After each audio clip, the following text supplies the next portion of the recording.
Hello friends, आपका स्वागत है आपके अपने चैनल ब्रिलियंट शिक्षा अनीता चंद्रा में। फ्रेंड्स, आज हम करेंगे हिंदी व्याकरण में क्रिया और उसके भेद कि क्रिया क्या होती है और उसके भेद क्या होते हैं। तो फ्रेंड्स, सबसे पहले स्टार्ट करने से पहले हम देखते हैं कि हम इसमें क्या क्या पढ़ेंगे। और ये आपके क्या है हमारे पास क्रिया का अर्थ। सबसे पहले हम पढ़ेंगे क्रिया का अर्थ, क्रिया की परिभाषा, क्रिया के उदाहरण और उसके प्रकार और उनको पहचानना। ठीक है, जो पहचानने पे है उसका वीडियो मैं आपको अलग बनाऊंगी, तो उसका लिंक मैं आपको डिस्क्रिप्शन बॉक्स में दे दूंगी, आप वहाँ से देख लीजिएगा। ठीक है, तो हम स्टार्ट करते हैं। सबसे पहले बात करते हैं अर्थ की। ठीक है, कि किसी भी तरह का कार्य, मतलब हम कोई भी काम दिन में जो करते हैं, ठीक है, या उसको कराया जाता है या फिर कोई उसे करता है तो उसे बोलते हैं हम क्रिया। ठीक है, जैसे यहाँ लिखा है किसी भी तरह का कार्य या तो किया जाता है या फिर होता है, उसे क्या बोलते हैं? क्रिया। ठीक है, मतलब कोई भी आप सेंटेंस लो, कोई भी आप वाक्य लो। ठीक है, जैसे मैंने एग्जाम्पल में लिखा है तोता मिर्च खाता है, बादल गरज रहे हैं, बच्चे पतंग उड़ा रहे हैं। मतलब अगर हम क्रिया की बात करें, जिसको इंग्लिश में हम वर्ब बोलते हैं, तो उसके बिना कोई भी वाक्य पूर्ण नहीं होता। ठीक है, तो इसका अर्थ यही है कि किसी भी तरह का कार्य या तो करा जाता है या फिर होता है, उसे बोलते हम क्रिया। ठीक है, एग्जाम्पल मैंने बता दिया आपको। अगर हम परिभाषा की बात करें तो परिभाषा क्या है? ऐसे शब्द जो हमें किसी काम के करने या होने का बोध कराते हैं। मतलब ऐसे शब्द से पता चलता है कि उनसे काम हो रहा है, तो वे शब्द क्या कहलाते हैं? हमारे क्रिया। ठीक है, जैसे फॉर एग्जांपल मैंने बोला मैं पानी पीती हूँ। अब इसमें हम अगर बात करें तो क्रिया वर्ड क्या है हमारे पास? पीती। ठीक है, तो पीती से मुझे पता चला कि ये क्या है हमारे पास?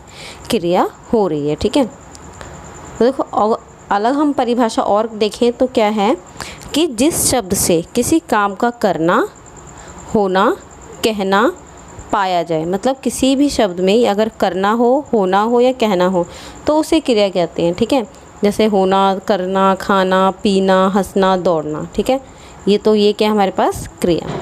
अब जैसे हम एक सेंटेंस लेते हैं, राम खाना खाता है। अब हम पहले बात करें कि राम, तो राम हमारा क्या है? कर्ता। क्या है हमारा? कर्ता।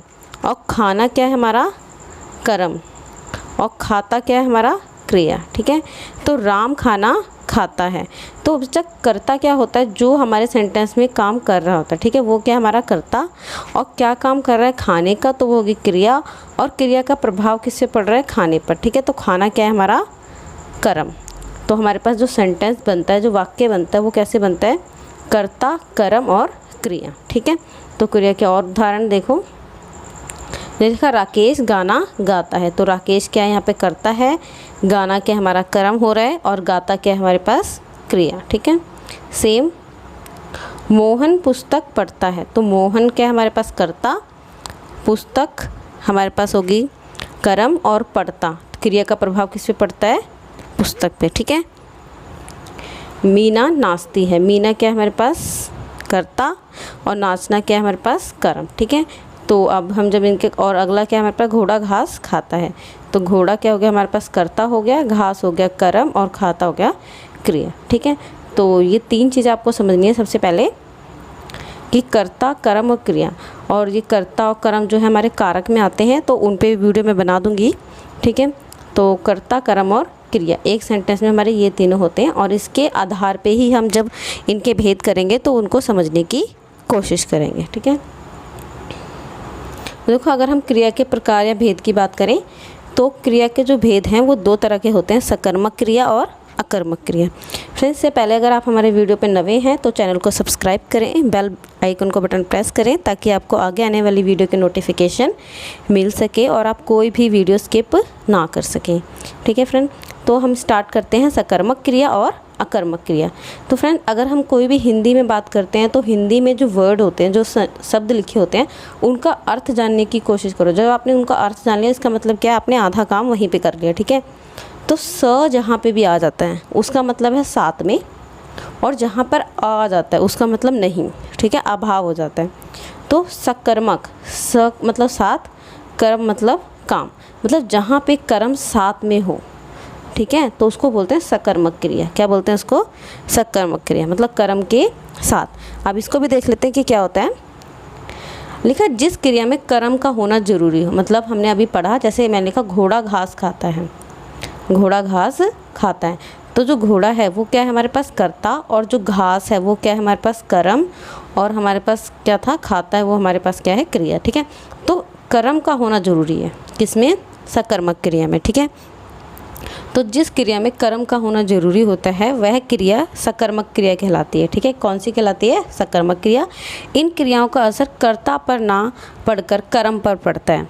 ठीक है, तो सकर्मक क्रिया का मतलब क्या होता है, कर्म के साथ, क्या होता है कर्म के साथ। जैसे हमने एग्जाम्पल लेके बोलते हैं, जैसे राजेश पानी पीता है, अब राजेश क्या है कर्ता, पानी क्या है कर्म, और पीता क्या है हमारी क्रिया। ठीक है, तो क्रिया का प्रभाव राजेश पे नहीं पड़ रहा है, क्रिया का प्रभाव किस पे पड़ रहा है, पानी पर, तो ये क्या हमारे पास सकर्मक क्रिया।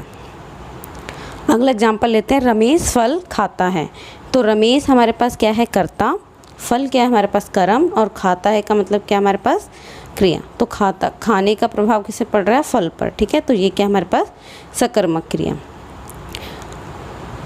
और मोहन बाइक चलाता है, तो मोहन क्या है हमारे पास कर्ता, बाइक क्या है हमारे पास कर्म, और चलाता का क्या है हमारे पास क्रिया। ठीक है, तो चलाने का प्रभाव किससे पड़ रहा है, बाइक पे। तो बच्चा सकर्मक क्रिया हमारे पास क्या होती है कि जिसमें हमारे पास कर्म साथ में हो, बिना कर्म के नहीं। ठीक है, बिना कर्म का जैसे हमने बोला बच्चा रोता है, बच्चा रोता है, तो यहाँ पे बच्चा क्या है हमारे पास कर्ता हो गया, और क्रिया हो गई रोना, तो कर्म का अभाव है। जहाँ कर्म का अभाव होगा तो वहाँ पे कौन सी होगी हमारी अकर्मक। ठीक है, अभी हम करते हैं उसको। आई होप फ्रेंड्स आपको यहाँ तक समझ आया होगा। अगर हम बात करें अकर्मक क्रिया की, तो अकर्मक का अ का मतलब होता है अभाव। क्या होता है, आ का मतलब अभाव। तो जिस क्रिया का फल कर्ता पर ही पड़ता है, मतलब कर्म पे नहीं पड़ता है, कर्ता पे ही पड़ता है, वह क्रिया अकर्मक क्रिया कहलाती है। ठीक है, तो इस क्रिया में कर्म का अभाव होता है, मतलब इसमें कर्म नहीं होता। जैसे राधा पढ़ती है, तो राधा क्या है हमारे पास कर्ता, और पढ़ती का मतलब क्या हमारे पास क्रिया। ठीक है, जैसे सांप रेंगता है, राम खेलता है, मीना हंसती है, बच्चा खाता है। ठीक है, तो इस तरह के जो हमारे एग्जाम्पल हैं वो होंगे हमारे अकर्मक क्रिया के। ठीक है फ्रेंड्स, तो अभी के लिए सिर्फ इतना ही। नेक्स्ट वीडियो में हम मिलेंगे इनकी पहचान के साथ, शॉर्ट ट्रिक के साथ, कि किस तरह हम एक सेंटेंस को पढ़ के ही पता कर सकें कि कौन सी क्रिया अकर्मक है और कौन सी सकर्मक है। ठीक है फ्रेंड्स, और अगर आपने अभी तक हमारे चैनल को सब्सक्राइब नहीं करा है तो चैनल को सब्सक्राइब करें, बेल आइकन का बटन प्रेस करें, ताकि आपको आगे आने वाली वीडियो का नोटिफिकेशन मिल सके। ठीक है फ्रेंड्स, धन्यवाद।